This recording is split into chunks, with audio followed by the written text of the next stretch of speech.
暇じゃない。でも、遺産は取りに行くから。愛情を注いで育ててくれた人の訃報に、次女がそう言い、電話を切る。数年ぶりに聞いたのが、そんな血も涙もないような言葉で、私は娘だとしても、人間じゃない、と本気でそう思った。その次女の性格が、後々自分の身を滅ぼす結果になるとは知らずに、私は52歳、2人の娘のシングルマザー、実家近くの飲食店で働いている。次女がまだ赤ちゃんの時に、夫の不倫が原因で離婚している。離婚後は、私の父が住む実家で、長女と次女の4人でつつましく暮らしていた。父はすでに年金生活をしているが、マンションをはじめ、いくつか不動産を所有しているが、どれくらい収入があるのかはっきりとは知らない。定年を迎えて、夫婦で老後の生活を楽しみにしていた矢先、母が他界してしまったことで、一時期はすっかり元気がなくなっていた。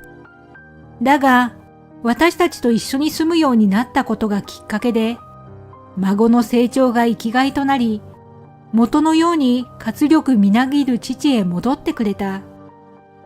それからは娘たちを溺愛して父親代わりをしてくれて、片親ながらも恵まれた環境で娘たちはすくすくと育っていった。無事成長し、次女が成人する頃には娘たちは実家を出ている。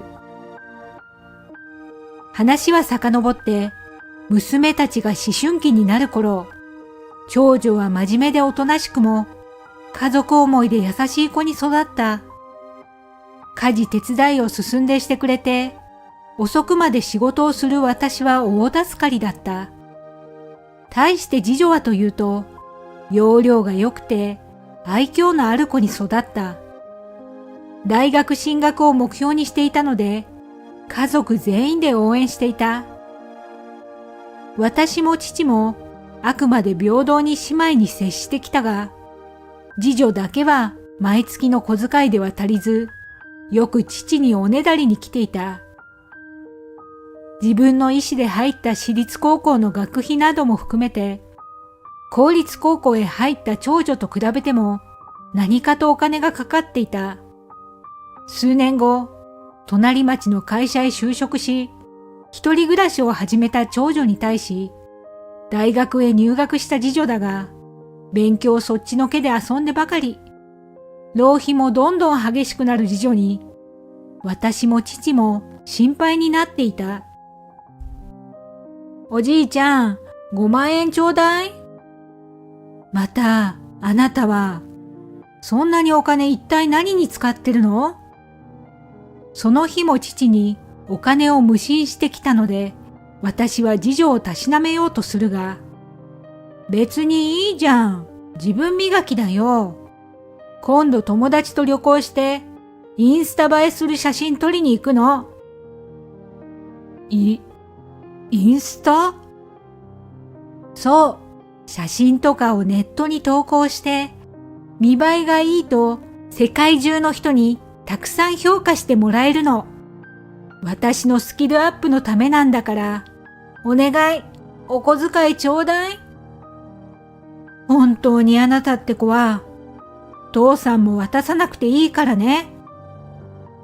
まあ、自分の将来のためになると思うならいいじゃないか。父もすぐ甘やかしてお金をあげてしまうのだが、加えて長女を見習うよう促す。でも、家でもゴロゴロしてないで、お姉ちゃんを見習って家事を手伝ったらどうだい？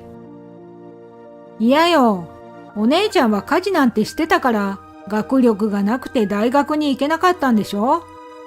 私はそんな暇じゃないの。次女は学歴で劣る長女を見下している。そんな次女の言動を父は注意した。ほら、なんてことを言うんだ。お母さんもお姉ちゃんもお前の大学生活を応援してくれているんだぞ。うるさいな。もうお金もらったしいいや。待ちなさい。私と父の言葉も聞かず、用が済むと次女は自分の部屋へ戻ってしまった。長女は実際は大学へ行くには十分な学力があったが、目的なく大学へ行くより働いて家計を助けたいと、卒業後は就職することを決めたのだ。毎月仕送りしてくれているが、私はこっそり長女の口座へすべて入金している。そんな長女を悪く言うことをやめるよう、私たちは何度も次女に言ったが、結局聞く耳を持たなかった。それからも最低限の単位を取得し、遊びほうけていた。そんな次女がある日、彼氏と結婚すると報告してきた。次女は大学も卒業していないし、正直心配でしかなかったのだが、それは初の顔合わせの日のこと。はじめまして、ゆうやと申します。今日はお招きいただきありがとうございます。次女より8歳年上のゆうやくんは、若くして大企業の役員を務めている紛れもないエリートだ。初めて会った時から、次女の自分にはない明るいところに惹かれたようだ。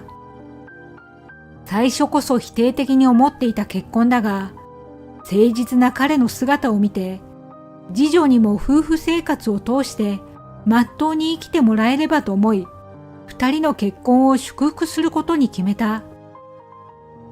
それからというもの、長女は私たちを心配して、よく実家に来て顔を見せてくれていた。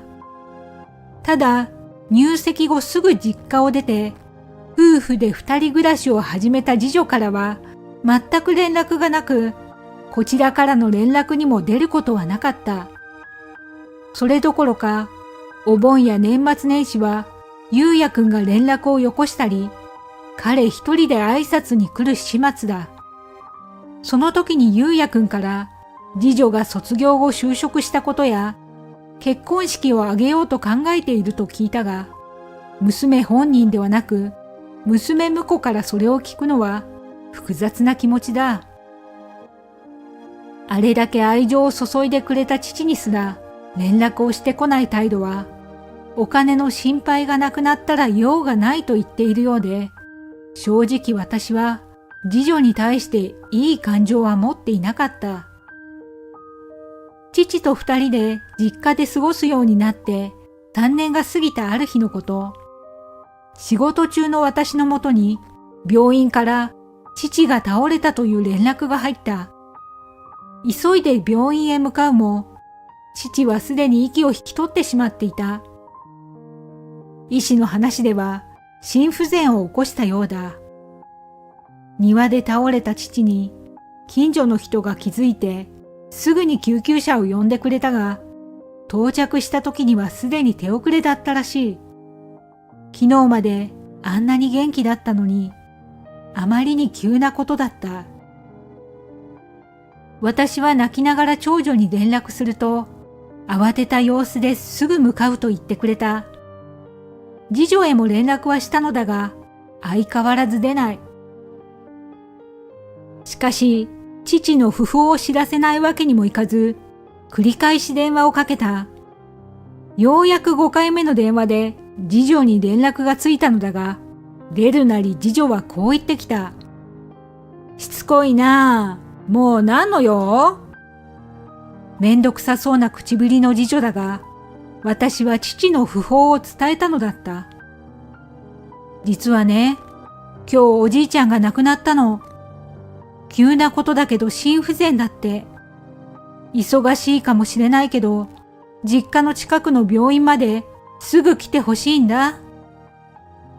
悲しむだろうな、と思い、慰めの言葉をかけようとする私に、返ってきたのは予想外の返事だった。そうなんだ。でも私忙しいんだ。今から短期で語学留学に行くから無理だよ。思わず固まってしまったのもつかの間、次女の悲しむ様子もなく、会いに来る素振りさえない言動に、私は苛立ちを覚えた。あなたは本当にそれでいいの？小さい頃からずっとお世話になってきたでしょ？今回の留学はキャンセルして。また行くためのお金なら出してあげるから。お願いだから最後くらいは一緒にいてあげて。だが、私の訴えに次女が答えることはなかった。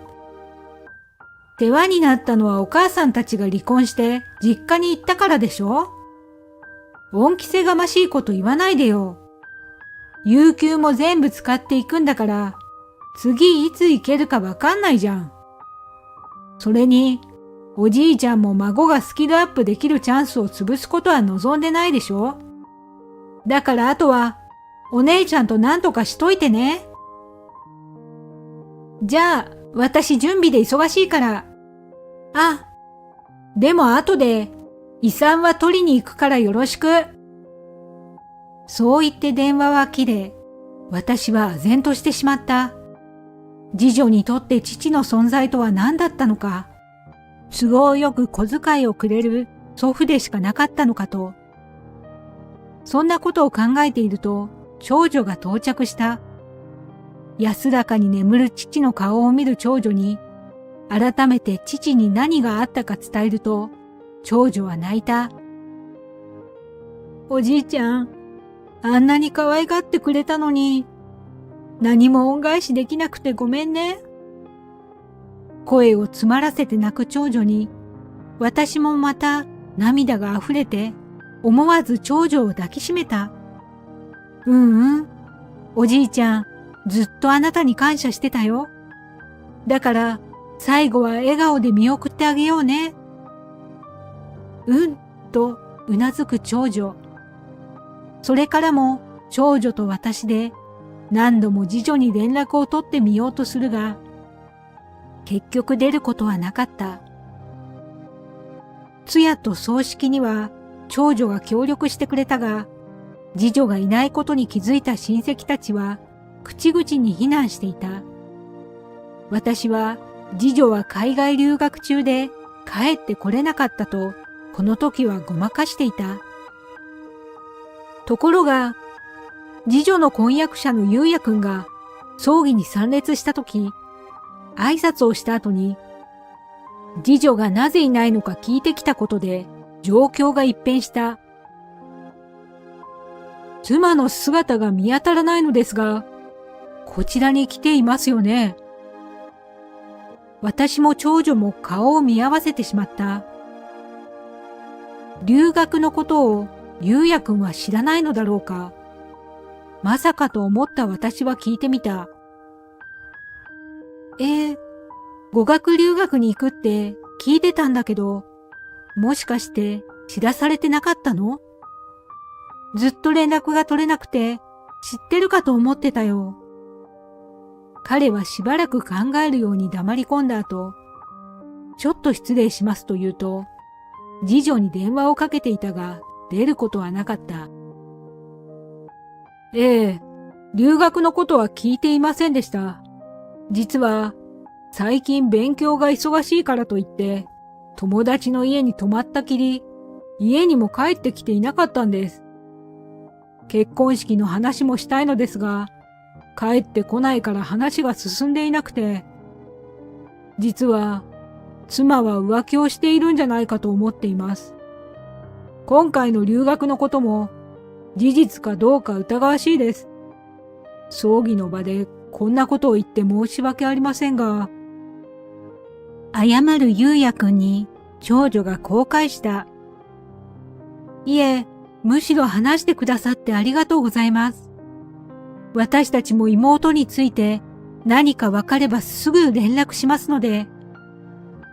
私も長女と同じ考えだとゆうやくんに伝えた。長女も思うところはあったのだろう。世話になった祖父の葬儀へ、堅くなに参列しなかったり、夫に黙って留学すること、現在連絡が取れないこと、すべて浮気する口実とすれば妙に納得がいってしまうから。父の葬儀から2日が経ち、しばらく休暇をもらった私が遺品整理をしている時のことだった。私のスマホに着信が入る。あ、もしもし。僕、ゆうやの弟の和樹と申します。つながってよかった。何やら焦っている様子だったが、電話の内容は信じられないようなことだった。いきなりの連絡すみません。さっき、兄貴が交通事故にあって、病院へ運ばれました。今は意識不明の重体です。兄貴の奥さんには何度も連絡したのですが、全然繋がらなくて。私はすぐそちらへ向かうと言い電話を切り、万が一の時のために長女にもこのことを伝えると合流してくれるとのことだったので、二人で優也くんの運ばれた病院へと向かった。病院へ着くと、和樹くんが兄を見守りながら泣いていた。私たちが病室に入ったことに気づくと、涙を拭いて挨拶をする。あ、わざわざありがとうございます。すみません。お見苦しいところを。優也くんの意識は戻っていないようだった。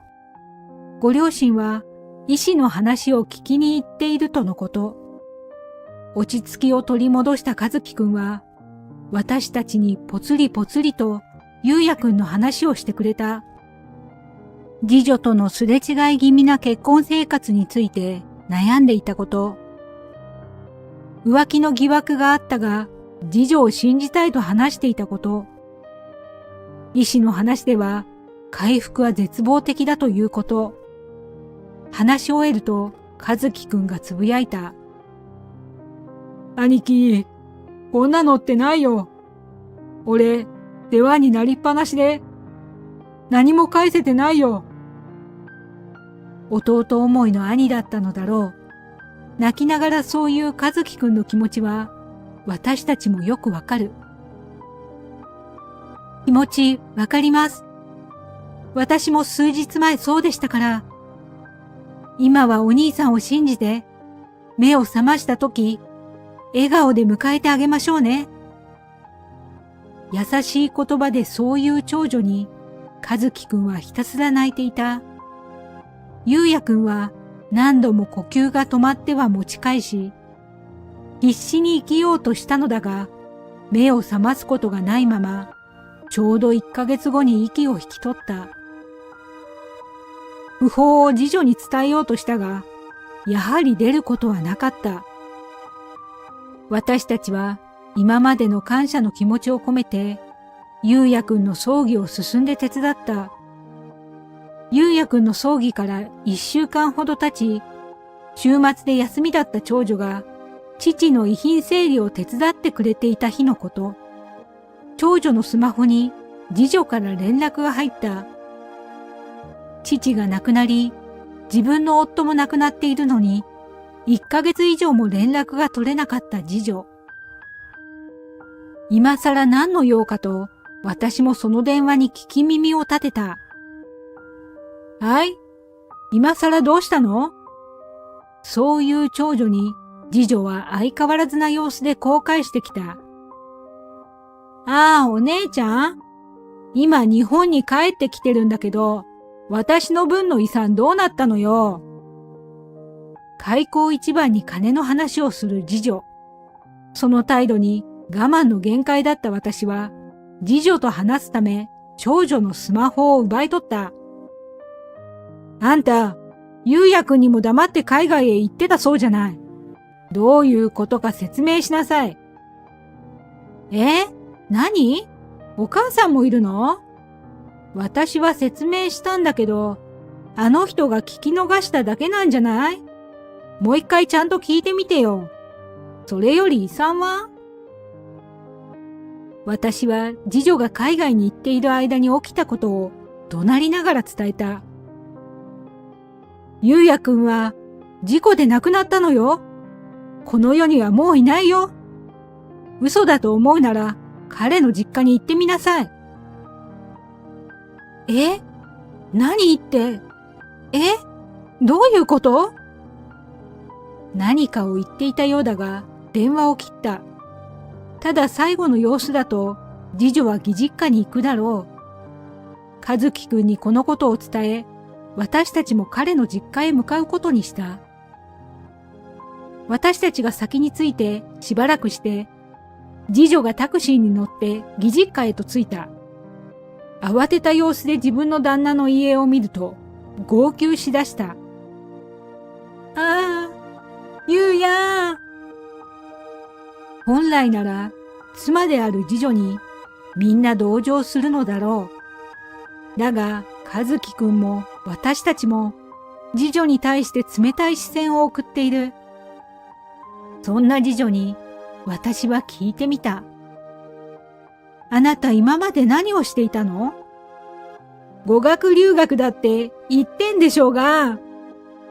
次女はそう答え、泣きながら優也くんの名を連呼し、叫んでいる。あたかも悲劇です。みたいに号泣する次女に、私は本当のことを問う。あんた、本当は別の男と海外旅行に行ってたんでしょ？は？だから語学留学。でたらめなこと言わないで。私が悲しんでるのに、こんな場でなんてこと言うのよ。次女は一瞬固まったが、こちらに反論してくる。すると、次女に対してずっと冷たい視線を送っていた和樹くんが口を開いた。黙って聞いていれば、本当にどの面下げてここに来たんですか？それにほら、お母さんの言ってること、でたらめじゃないでしょ？和樹くんは、次女と知らない男がホテルに入っていく写真や、旅行サイトで2人分のチケットが予約されている画面の写真などを見せる。次女を見ると、涙も引っ込んで、真っ青な顔をしていた。何よ、これ。何って、浮気の証拠でしょ？更新所を使って撮った写真です。ああ、でも、雇ったのは俺じゃなくて兄貴です。あと、兄貴のこと、ATM とか言ってたって報告も来てますよ。なのに仏壇の前でそれだけ泣けるんだから、信じられないです。違うの？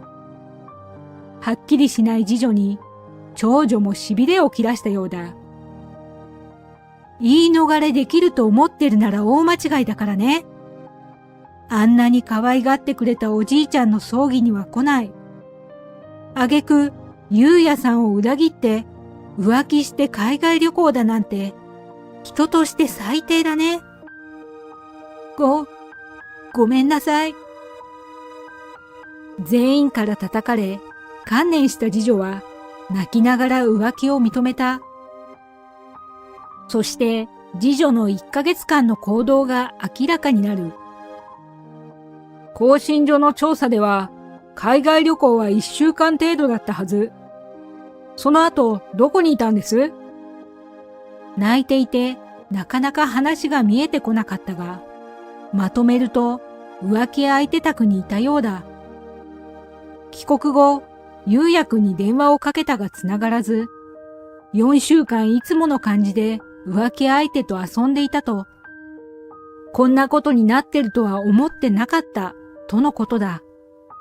そして連絡してきたのがさっきで、開口一番が遺産の話だったのだから、もう救いようがない。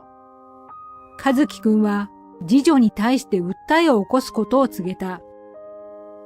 今回の不倫の件で、あなたを訴えますから。そんな、だって、ゆうやは。ええ、もうこの世にはいません。ただ訴えることはできます。俺たち家族は、兄貴を裏切ったあなたを許しませんし、徹底的にやらせていただきます。そんなお金、私は。再び真っ青な顔で慌て出す次女が、次に吐いた言葉は遺産のことだった。そうだ、遺産。私の遺産をちょうだい。それで慰謝料でも何でも払うわ。ねえ、どこにあるの？そのことなんだけど、実はおじいちゃん、遺言書を用意しててね。あんたには遺産を渡さないって書いてあったよ。生前あんたには一番お金をかけたこと、お金を出すのをやめた途端、寄りつかなくなったことが理由だって書いてあったよ。そんな、当然だと思うよ。人はあんたの都合のいい ATM じゃない。私ももう愛想が尽きたよ。もう絶縁するから、一人で何とかしなさい。次女はその場にへたり込んで大号泣している。和樹くんが出て行くよう冷たく言うが、その場から動こうとしなかったので、結局隣の部屋から様子を伺っていた彼の両親が出てきて、つまみ出されていた。諦めがつき、夜道をとぼとぼと歩いていく次女を見届けると、和樹くんとご両親に挨拶をして、私たちも自供した。私はその後、一人で暮らすには広すぎる実家を手放し、長女と共に新たな引っ越し先で暮らしている。もちろん次女は別だ。頼られても嫌だし、連絡先も変えた。次女はその後、浮気相手とは破局したらしい。相手の男は会社の取引先の社員で、お互いの会社に浮気がバレたことで、社内に居づらくなり、どちらも自主退職したようだ。ゆうやくんのクレジットカードで豪遊していたこともわかり、慰謝料の支払いとともに、彼の家族が返還請求をしているようだ。更地になった実家の跡地を見て、へたり込んでいるところを目撃したと、元ご近所さんが教えてくれたのだが、その様子だと、住んでいたマンションも追い出されたのだろう。最近の話では、夜の繁華街で、やつれた顔に派手なメイクをした次女が、男に声をかけているのを見たという噂を聞いた。母親として気にならないと言えば嘘になるが、自分のしたことを自覚すべきだと心を鬼にして、次女とは距離を取った。ところで、今回の出来事がきっかけで、同い年だった長女と和樹くんが意気投合し、いい感じになっているのが嬉しい。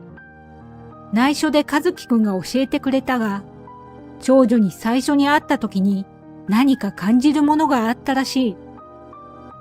最近二人でよく出かけているので、吉報もそろそろかなと思っている。不幸の連続で心身ともに疲れ切ったが、長女の幸せを願いつつも、自分の人生をしっかり生きていこうと思う。